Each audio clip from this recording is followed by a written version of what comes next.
Lockdown के किस्से में आपका स्वागत है। लॉकडाउन ने लोगों को खुद से रूबरू होने का मौका दिया, खुद के बारे में सोचने का मौका दिया, खुद से बात करने का मौका दिया।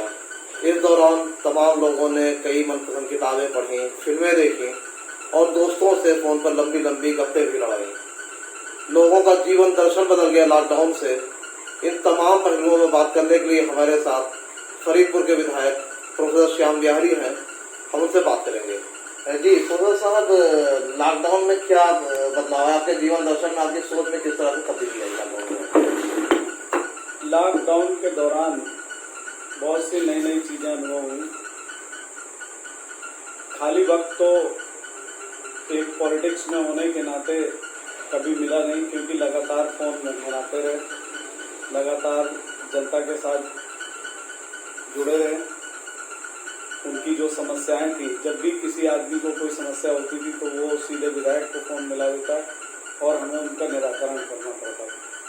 लेकिन इस बीच में वक्त काफ़ी मिला और उस वक्त में जो काम बहुत दिनों से करना चाहते थे, जिनके बारे में बार बार मन में आता था कि कुछ लिखना चाहिए, खासकर जो मेरी कॉन्स्टिट्यूंसी है उस कॉन्स्टिट्यूंसी के ऊपर लिखने का बहुत मन था कि एक विधायक के तौर पर, एक पॉलिटिशियन के तौर पर मेरा क्या ऑब्जर्वेशन वहाँ रहा है वो मैं करना चाहता हूँ।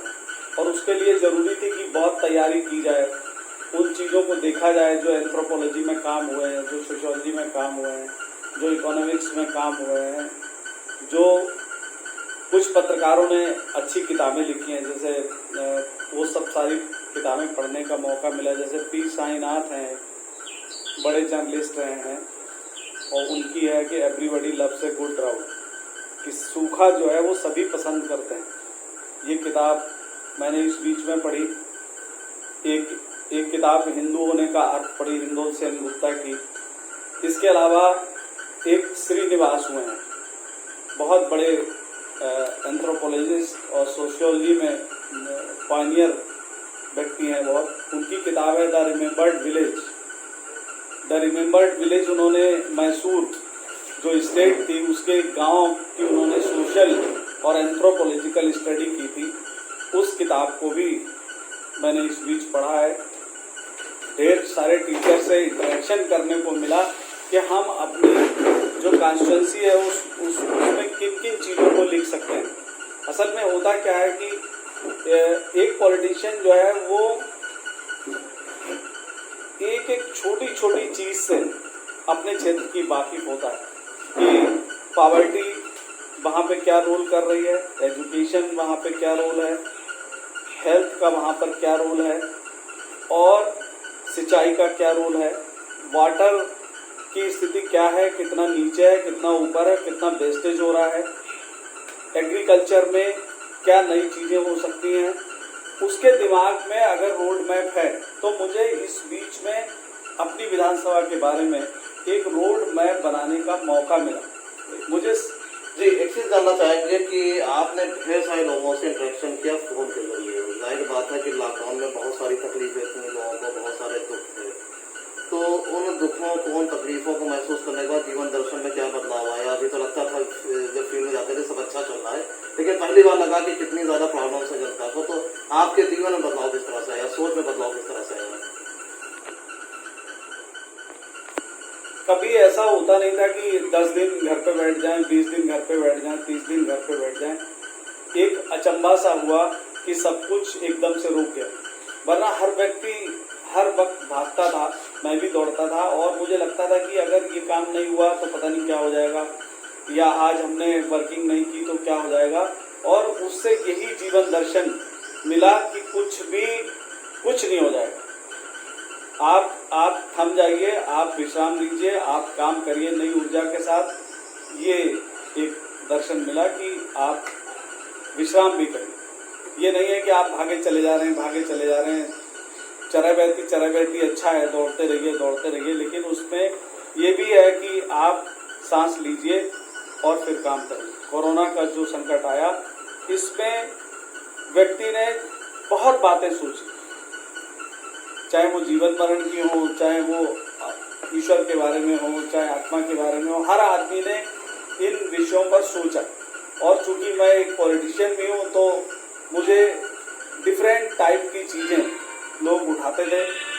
जो झगड़े के बारे में फ़ोन आते थे वो थोड़े कम हुए, जो एक तरीके के वो बदलाव हुआ उनमें बस ये था कि हम एक जगह से दूसरी जगह मूवमेंट नहीं कर पा रहे हैं, या हमारे पास भोजन की प्रॉब्लम है, या हमारे पास वितरण की प्रॉब्लम है।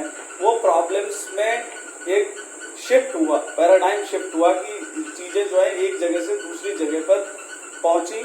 और सबसे बड़ा ताज्जुब ये हुआ कि जो अस्पतालों में जो भीड़ रहती थी वो कोरोना की वजह से अस्पतालों में रोक लगी, तो मैंने देखा कि लोग जो है उसकी वजह से परेशान नहीं थे कहीं भी। एकदम से जो छोटी छोटी चीज़ों की बीमारियों के लिए जो बार बार शिकायत करते थे वो नहीं कर रहे थे।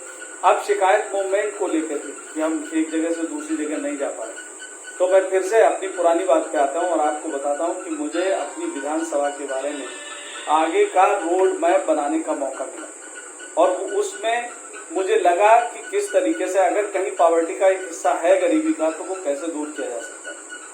जो सिंचाई में क्या क्या अगले 20 साल में क्या क्या ऐसी चीज़ें लाई जाएं जो ये इसका स्तर और बढ़ जाए।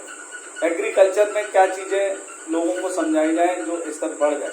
एजुकेशन में न्यूट्रिशन का क्या इम्पोर्टेंस है ये हमें इस बीच में समझ में आया, क्योंकि जो बच्चे गणित नहीं समझ सकते, जो बच्चे अंग्रेजी नहीं समझ सकते, चौथी पांचवी में जो ड्रॉप रेट ज़्यादा है वो क्यों है, क्यों बच्चे पतले हैं और क्यों बीमार हैं। जब बच्चे बीमार होते हैं तो उनके पढ़ाई लिखाई के स्तर में फर्क पड़ता है। तो इन सब चीज़ों को एक बार सोचने का, इनको लिखने का मौका मिला। हेल्थ में क्या पूरी दुनिया का रेशियो है, क्या भारत का है, और फिर क्या यहाँ नई सरकार बनने के बाद जो भारतीय जनता पार्टी की नई सरकार बनी उसने बहुत चेंजेस किए थे, वो मैंने नोट किए। जैसे फरीदपुर का अस्पताल ने तो उसमें हाई रेजोल्यूशन की एक एक्सरे मशीन लग गई, एक अल्ट्रासाउंड लग गया। ऐसे बहुत नई नई चीज़ों की ब्लड बैंक बन गई, लेबोरेटरी बन गई, ये चीज़ें हुई। लेकिन अभी भी ये 2 अस्पताल जो है और छोटे छोटे अस्पताल, ये इनमें और भी संशोधन की आवश्यकता है जिससे जनता को रिलीफ मिल सके हेल्थ के मामले में। अच्छा, आप इस दौरान घर पे भी रहे तो घर के कामों में भी कुछ दिलचस्पी दिखाई? आपने कुछ बनाया, पकाया, खिलाया पत्नी को? अब ये घर के कामों में जैसे अब बागबानी का मुझे शौक था, तो बहुत सालों से ऐसा हुआ था कि मैं कुछ नहीं कर पा रहा था। तो मैंने आमों के पेड़ों के थले बनाए, या मान लीजिए कुछ पेड़ उखाड़ के कहीं लगाए, गमलों में कुछ शिफ्ट किए। ये सब मौका मुझे मिला। गिलोय के नए पौधे जो हमने तैयार किए थे, ये यहाँ पे देखिए वो जो लगी हुई हैं, जब नए हो जाते हैं तो उनको उखाड़ के हमने उन्हें लगाया। और इस तरीके से घर के सफाई में जैसे योगदान करना, या सब्जी लाने का मुझको बहुत शौक था। तो इस बीच में जब भी कभी मैं कुछ सब्जी लेने में ही गया, फिर कुछ भोजन भी बनाया दौरान पत्नी के लिए?